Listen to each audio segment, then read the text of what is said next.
La sombra de los Ramírez. Me llamo Elena Ramírez. Y si hay algo que aprendí desde niña es que no todas las familias que parecen perfectas lo son en realidad. Desde afuera, los Ramírez eran el ejemplo de respeto, poder y dinero en la ciudad. Un apellido que abría puertas, negocios que se extendían por todo el país y una reputación impecable. Pero dentro de esas paredes lujosas, lo que reinaba no era el amor ni la unión, sino el silencio, la mentira y el miedo. Mi madre, Marcela, siempre me trató con una frialdad que me dolía más que cualquier golpe. No recuerdo un solo te quiero salido de su boca. Ella era de esas mujeres que se preocupan más por lo que dirán los demás que por lo que sienten sus hijos. Era elegante, sí. Siempre impecable, con perfumes caros y vestidos de diseñador. Pero vacía. Conmigo era distante, como si yo fuera un recordatorio de algo que quería olvidar. Todo empeoró cuando yo tenía 10 años y ella decidió casarse con Víctor Andrade, un hombre de traje impecable, sonrisa encantadora y palabras dulces para todo el mundo. En la calle lo llamaban un caballero, pero en la intimidad descubrí que su máscara escondía a alguien cruel. Víctor nunca levantó la voz frente a los demás, pero conmigo no necesitaba gritar. Bastaba una mirada suya para helarme la sangre. Su manera de acercarse, de ponerme la mano en el hombro con demasiada fuerza, de quedarse en silencio cuando estábamos solos. Todo me hacía sentir atrapada. Intenté decírselo a mi madre, 1, 2, 3 veces. Mamá, él me mira raro. No quiero estar sola con él. Su respuesta siempre fue la misma, con ese tono seco que me cortaba por dentro. Elena, deja de inventar. Siempre con tus dramas. Ahí entendí que estaba sola. La única que parecía preocuparse por mí era mi abuela, doña Carmen Ramírez. Ella era la verdadera fuerza de la familia. Una mujer que, desde joven, había construido un imperio con sus propias manos. No dependía de ningún hombre, ni siquiera de mi abuelo, y lo había dejado claro muchas veces. Lo que tengo, lo hice yo. Era dura, estricta, pero conmigo tenía una ternura que nadie más me daba. En su casa yo encontraba refugio. Me contaba historias de cómo había empezado vendiendo telas en un mercado y terminado con una cadena de boutiques en todo el país. Me decía, Elena, nunca dejes que nadie te haga sentir menos. Ni tu madre, ni tu padrastro, ni nadie. Y yo asentía, aunque por dentro quisiera llorar, porque sabía que el infierno me esperaba cada vez que volvía a casa con mi madre y Víctor. Con el tiempo, el ambiente se volvió más asfixiante. Víctor no necesitaba hacer mucho, sabía cómo manipular. Poco a poco empezó a ganarse a todos. A mis tíos, que lo veían como el hombre perfecto para Marcela. A los vecinos, que lo saludaban con respeto. Incluso a mi madre, que se derretía con cada detalle que él le daba. Mientras tanto, yo era la rebelde, la que siempre exageraba, la que no entendía el esfuerzo que su madre hacía por darle una buena vida. Y aunque nadie lo veía, cada vez que estábamos solos, Víctor dejaba caer comentarios venenosos. Pequeñas amenazas disfrazadas de consejos. Algún día, Elena, vas a aprender a quedarte callada. Yo tenía miedo, pero también un rencor que crecía dentro de mí. Lo que mi madre nunca supo era que yo escuchaba cosas. Conversaciones a escondidas, discusiones en voz baja, secretos que no estaban destinados para mis oídos. Una noche, desde el pasillo, los escuché hablar. Marcela, no podemos dejar que tu madre siga manejando todo. Algún día esa fortuna debe ser nuestra. Y mi madre, en lugar de defender a mi abuela, respondió, tienes razón, pero sabes cómo es. Carmen nunca suelta nada. Ese día entendí que mi madre no solo no me protegía, también estaba dispuesta a traicionar a su propia madre con tal de quedarse con lo que no le correspondía. La vida en la mansión Ramírez parecía tranquila para los demás, pero yo sabía la verdad. Había una guerra silenciosa en mi familia, y yo estaba atrapada en medio de ella. Lo que no imaginaba era que, en poco tiempo, todo saldría a la luz. Y que mi abuela tenía planes para mí que cambiarían el rumbo de nuestras vidas para siempre. Después de aquella noche en que escuché la conversación entre mi madre y Víctor, ya no volví a ser la misma. Cada palabra de ellos se me quedó grabada. Mi madre estaba dispuesta a traicionar a la única persona que realmente me protegía, mi abuela. Yo no era una niña ingenua, aunque lo pareciera. Empecé a observar más, a escuchar más, a guardar cada detalle en silencio. Descubrí que Víctor no solo era un hombre encantador para la sociedad, también era calculador. Tenía reuniones en las que hablaba en clave, documentos que escondía, llamadas que hacía de madrugada. Todo apuntaba a lo mismo. Quería quedarse con todo lo de la familia Ramírez. Y mi madre, Era su cómplice. Las cosas se pusieron más oscuras cuando mi abuela Carmen cayó enferma. Una mujer tan fuerte como ella, de repente, debilitada, encerrada en su habitación, apenas pudiendo hablar.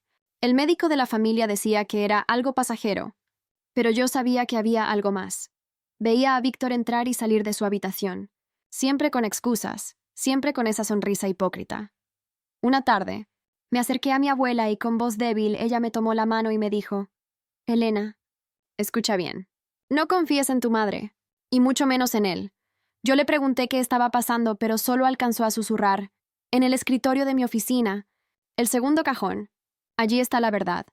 Esas fueron sus últimas palabras antes de quedarse dormida por el efecto de las medicinas. Esa misma noche, me armé de valor y entré en el despacho de mi abuela. Revisé el cajón indicado y, debajo de varios documentos falsos, encontré una carpeta gruesa. Adentro había testamentos, registros de propiedades, cuentas bancarias y un sobre cerrado con mi nombre. Lo abrí con las manos temblorosas. Era una carta escrita por mi abuela donde decía: «Elena, tú eres la única en quien confío. Sé que tu madre y Víctor intentarán arrebatar lo que me pertenece, pero no lo lograrán. Todo lo que construí, lo dejo para ti. Solo tú puedes protegerlo, solo tú sabes la verdad. Y si algún día intentan hacerte daño, recuerda, la fuerza no está en lo que poseemos, sino en lo que sabemos». Mis ojos se llenaron de lágrimas. Yo, la hija ignorada, la molestia para mi madre, era la elegida para heredar el legado Ramírez, pero el infierno apenas comenzaba. Al día siguiente, mi abuela fue encontrada muerta en su cama. La versión oficial: un paro cardíaco. Yo sabía la verdad. Alguien la había silenciado. Los funerales fueron un espectáculo. Todos llorando, todos hablando maravillas, mientras mi madre y Víctor se mostraban como la pareja destrozada por la pérdida. Nadie sospechaba nada.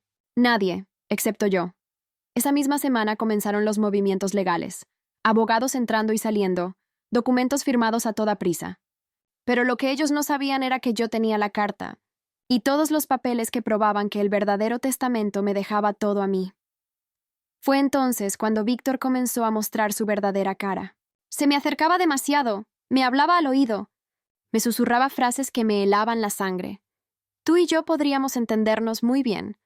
Elena, no seas tonta, no lo arruines todo». Cada palabra suya estaba cargada de una tensión enfermiza, un juego de poder que me asfixiaba. Yo sabía lo que intentaba: intimidarme, manipularme, usar mi miedo como arma. Pero lo que no sabía era que yo ya no era la misma niña indefensa. Decidí guardar silencio y actuar como si no supiera nada. Me mostré obediente, sumisa, mientras por dentro planeaba mi siguiente movimiento.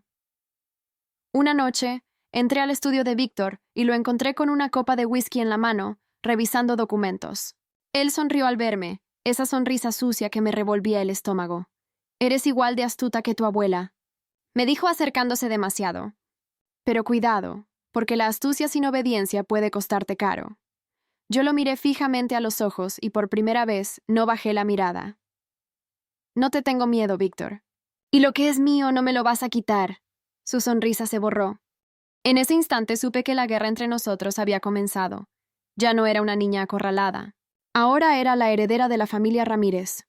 Y no iba a dejar que mi madre ni ese hombre destruyeran lo que mi abuela había construido con tanto sacrificio.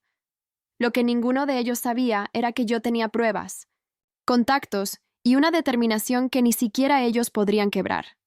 La historia de mi familia estaba manchada de secretos, traiciones y muerte. Pero esta vez sería diferente. Yo iba a escribir el final. Después de enfrentar a Víctor aquella noche, supe que ya no había vuelta atrás. Yo lo había desafiado frente a frente, y eso significaba que él haría todo lo posible por destruirme. Los días siguientes fueron un infierno. Mi madre comenzó a tratarme peor que nunca. Gritos, acusaciones, hasta intentos de humillarme delante de los abogados de la familia. Pero yo guardaba silencio porque tenía lo más importante: la carta de mi abuela y los documentos originales de la herencia. Empecé a mover mis fichas en secreto. Me contacté con un viejo amigo de la familia, un abogado independiente, de esos que no se dejan comprar. Le mostré todo: los testamentos, las cuentas, las firmas. Me dijo con voz grave: «Elena, si todo esto sale a la luz, tu madre y Víctor lo pierden absolutamente todo. Pero debes estar preparada. Ellos no se van a rendir fácilmente». Tenía razón. Esa misma semana comenzaron los accidentes extraños. Una lámpara que casi se me cae encima. Los frenos del coche fallando en plena carretera. Una puerta que se cerraba sola en mitad de la noche. No era casualidad. Víctor estaba enviando mensajes claros. Quería asustarme, pero lejos de intimidarme, aquello me encendió más. Cada intento suyo solo reforzaba la voz de mi abuela en mi cabeza. La fuerza está en lo que sabemos. Fue entonces cuando tomé la decisión más arriesgada de mi vida. Enfrentarlos públicamente. La escena ocurrió en la lectura oficial del testamento. El salón estaba lleno de familiares, abogados y notarios. Mi madre se sentaba erguida, segura de que todo estaba bajo control, mientras Víctor, a su lado, me observaba con esa sonrisa venenosa que escondía odio y deseo al mismo tiempo.